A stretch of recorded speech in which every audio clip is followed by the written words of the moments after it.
కోసం రైతులంతా ఎదురు చూస్తూ ఉన్నారు. అయితే జనవరి చివరి వారం లేదా ఫిబ్రవరి మొదటి వారంలో రైతు బంధు నిధులను విడుదల చేసే అవకాశం కనబడుతోంది. శాటిలైట్ సర్వే కారణంగా నిధుల విడుదల ఆలస్యమైందంటున్నారు అధికారులు. అయితే ఈసారి సాగు చేసే వారికే రైతు భరోసా ఇవ్వాలని ప్రభుత్వం నిర్ణయించిందట.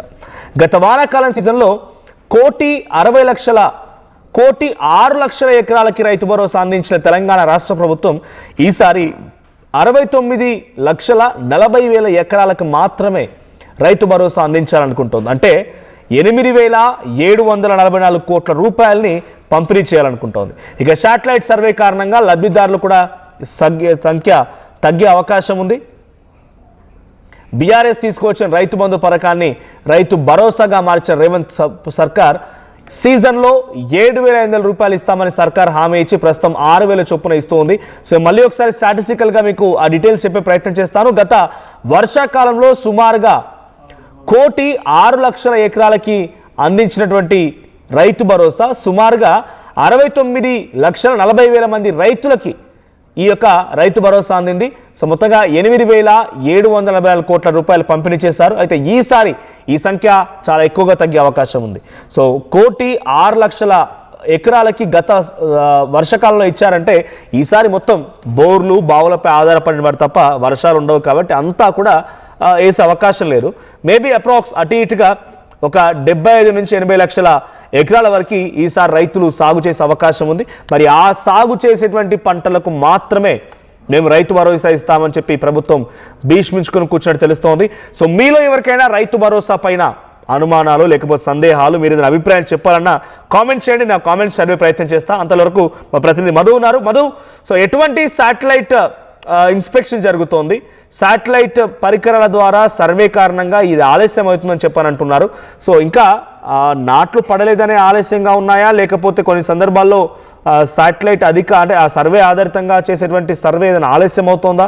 అప్డేట్స్ ఏంటి? బీఆర్ఎస్ హయాంలో రైతు బంధుగా ఈ పథకం ఉండేది. అప్పుడు సాగు చేస్తున్న భూములు, సాగు చేయని భూములను లేకుండా వ్యవసాయానికి సంబంధించినటువంటి భూముల పేరిట ఏవైతే రికార్డులో ఉన్నాయో వారందరికీ రైతు బంధు పేరిట పెట్టుబడి సహాయం అప్పుడు గత ప్రభుత్వం బీఆర్ఎస్ చేసింది. కాంగ్రెస్ అధికారంలోకి వచ్చిన తర్వాత దీన్ని రైతు భరోసాగా పేరు మార్చారు. అదే స్కీమ్ ఇంతకుముందుకు ఏదైతే ఇంప్లిమెంటేషన్ ఉందో అదే కంటిన్యూ చేశారు.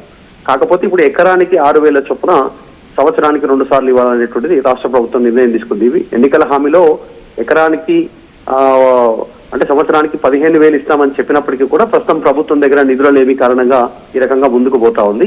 కానీ ఈసారి పక్కాగా సాగు చేస్తున్నటువంటి పంటలకు, సాగు చేస్తున్న భూములకే, పంట ఎవరైతే సాగు చేస్తున్నారో వారికి ఇవ్వాలనేటువంటిది శాటిలైట్ సర్వే చేస్తా ఉన్నారు. దాని ద్వారా ఎక్కడైతే పంట సాగుబడి ఉందో, అంటే ఇప్పటికే సాగు చేసినట్టుగా పంటను భూమిని సాగు చేసినటువంటి సిచ్యువేషన్ ని గుర్తించి వారికి మాత్రమే పెట్టుబడి సహాయం అందించాలి రైతు భరోసా పేరిట ప్రభుత్వం నిర్ణయం తీసుకుంది. రాష్ట్ర వ్యాప్తంగా సర్వే చేస్తా ఉన్నారు. దాదాపు సర్వే కంప్లీట్ అయిపోయింది.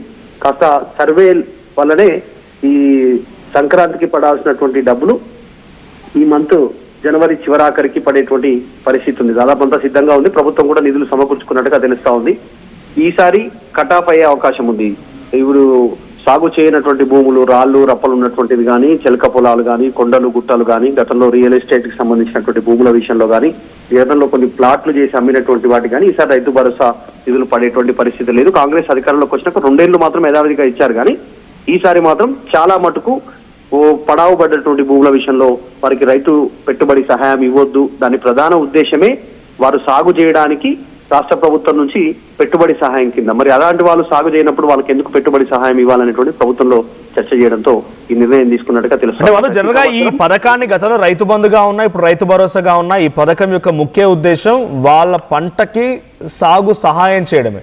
అది సాగు చేసే ముందు వస్తే డెఫినెట్గా అది సహాయంగా అవుతుంది. వాళ్ళందరూ కూడా నాట్లు తీసుకోవడానికో, విత్తనాలకో, లేకపోతే ఫెర్టిలైజర్స్కో ఉపయోగించుకునే వాళ్ళు. మొదట్లో ఇది ఇంప్లిమెంట్ అయింది. కానీ రాను అది గత ప్రభుత్వంలో అయినా ఈ ప్రభుత్వంలో అయినా ప్రజలు కూడా కొంత ఇబ్బందులు పడుతున్నారు. రైతులు కూడా ముఖ్యంగా ఆ సమయానికి రాకపోవడం, ఆ తర్వాత కొన్ని రకాలుగా కొంతమందికి రాకపోవడం, అంటే ఈ 2 ఏళ్ల కాలం కొంతమందికి రాకపోవడం, ఒక్కోసారి ఒక్కొక్కరికి పడడం, అంతా కొంత డిఫరెంట్గా ఉంది గతంతో పోలిస్తే. సో ఇప్పుడు జరిగేటువంటి రైతు భరోసా స్కీమ్ ఇంప్లిమెంటేషన్ పైన రైతులు ఎటువంటి ఆందోళన ఉంది, వాళ్ళ అభిప్రాయాలు ఎలా ఉన్నాయి, వాటిని ప్రభుత్వం కన్సిడర్ చేస్తోందా? అంటే గతంలో ఎట్ ఎ టైం సింగిల్ గా ఎగ్జాక్ట్లీ ఒక టైం లిమిట్ పెట్టుకొని ఆ టైం లిమిట్ లోపల రైతు బంధు పథకం కింద అప్పుడు పెట్టుబడి సహాయం అందేది డైరెక్ట్ గా అకౌంట్ లో ట్రాన్స్ఫర్ అయ్యేటివి. కాంగ్రెస్ అధికారంలోకి వచ్చిన తర్వాత నిధుల లేమి సమస్య కారణంగా విడతల వారీగా డబ్బులు చేసినటువంటి అంటే కొన్ని ఎకరాల నుంచి కొన్ని ఎకరాల వరకు, కొన్ని ఎకరాల నుంచి కొన్ని ఎకరాల వరకు ఇట్లా డివైడ్ చేసుకుని ఆ ప్రకారంగా స్టెప్ బై స్టెప్ పెట్టుబడి సహాయం బ్యాంకుల్లో వేస్తూ కానీ ఇప్పుడు ఈ పెట్టుబడి సహాయానికి సంబంధించినటువంటి విషయంలో డిలే కావడానికి ప్రధాన రీజన్ శాటిలైట్ సర్వే అనేటువంటి ప్రభుత్వ అధికారులు ప్రభుత్వం చెప్పే ప్రయత్నం చేస్తా ఉంది. దాంట్లో కాస్త టెక్నికల్ అంశాలు తోడవడంతో డిలే అయింది. సంక్రాంతికి పడాల్సింది మంత్ ఎండ్కి పడుతుంది అనేటువంటి స్టేట్మెంట్ చేశారు. ఇట్లా మొదటిసారి కాదు ఈ శాటిలైట్ సర్వే అనేటువంటిది ఎవ్రీ టైం చేస్తారు. ఎప్పుడు రైతు భరోసా నిధులను విడుదల చేయాలనుకుంటుందో ప్రభుత్వం ప్రతిసారి శాటిలైట్ సర్వే చేస్తారు. దాని ద్వారా మాత్రమే గుర్తించి సాగు భూమిని గుర్తించి ఆ భూములకు మాత్రమే క్లియరెన్స్ ఇచ్చేటువంటి సిచ్యువేషన్ ఉంది. సో ఈసారి ప్రభుత్వం చాలా మటుకు నిధుల దుర్వినియోగం జరిగే అవకాశం ఉందని చర్చ జరుగుతుందో దాన్ని కట్టడి చేయడానికి ఈ నిర్ణయం తీసుకున్నట్టుగా తెలుస్తా ఉంది. చాలా మటుకు నిజంగా సాగు చేయని భూములకు పెట్టుబడి సాయం ఇవ్వాల్సినటువంటి అవసరం లేదు అనేటువంటి అభిప్రాయం కూడా క్షేత్రస్థాయిలో ఉంది. కొండలు గుట్టలు పెద్ద పెద్ద వందల వేల ఎకరాలు ఉన్నటువంటి వారికి అనవసరంగా ప్రజాధనాన్ని వృధా చేయాల్సినటువంటి అవసరమైన నిర్ణయం తీసుకుంది. సో ఈసారి అదే ఇంప్లిమెంట్ చేయబోతా ఉన్నారు. మొత్తానికి చాలా రోజుల నుంచి ఎదురు చూస్తున్న రైతులకు ఈ నెల చివరాఖరికి ఒక్కొక్క రైతు భరోసా నిధులు పడేటువంటి అవకాశం ఉంది. ప్రభుత్వం కూడా నిధులు సమకూర్చుకున్నట్టుగా తెలుస్తా ఉంది. Right, thank you Madhu. So మొత్తంగా శాటిలైట్ సర్వే కారణంగా కొంత ఆలస్యం అవుతోంది లబ్ధిదారులకి ఈ వేసవి కాలానికి సంబంధించి యాసంగి పంటకు వేయాల్సిన రైతు భరోసా స్కీమ్ అంటూ అధికారులు చెప్తున్నారు. సో గత సీజన్లో వర్షాకాలంలో 1,06,00,000 ఎకరాలకు రైతు భరోసా అందిస్తే దీని ద్వారా 69,40,000 మంది రైతులకి లబ్ధి చేకూరింది. సో 8,744 కోట్ల రూపాయల పంపిణీ చేశారు. ఈసారి కేవలం పంట వేసినటువంటి రైతులకు మాత్రమే రైతు భరోసా వస్తుంది.